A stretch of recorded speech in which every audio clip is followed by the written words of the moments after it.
సుమారు 7.5 సంవత్సరాల క్రితం కేంద్ర ప్రభుత్వం జన్ధన్ యోజన పథకాన్ని ప్రారంభించిన సంగతి మనకు తెలిసిందే. ఈ పథకం కింద తెరిచిన బ్యాంక్ ఖాతాల్లో గత ఏడాది చివరి నాటికి డిపాజిట్లు 1.5 లక్షల కోట్ల మార్కు దాటాయి.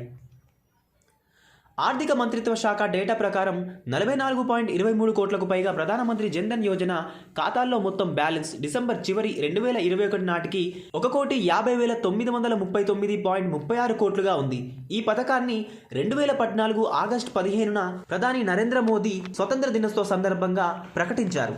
ఆర్థిక మంత్రిత్వ శాఖ డేటా ప్రకారం మొత్తం 44.23 కోట్ల ఖాతాల్లో 34.9 కోట్ల ఖాతాలు ప్రభుత్వం రంగ బ్యాంకులలో, 8.5 కోట్ల ఖాతాలు ప్రాంతీయ గ్రామీణ బ్యాంకులలో, మిగిలిన 1.28 కోట్ల ఖాతాలు ప్రైవేట్ రంగ బ్యాంకులలో ఉన్నాయి. అలాగే 31.28 కోట్ల మంది PMJDY లబ్ధిదారులకు రూపే డెబిట్ కార్డులు జారీ చేశారు. డిసెంబర్ 29, 2021 నాటికి దాదాపు 24.61 కోట్ల మంది మహిళలకు ఖాతాలు ఉన్నాయి.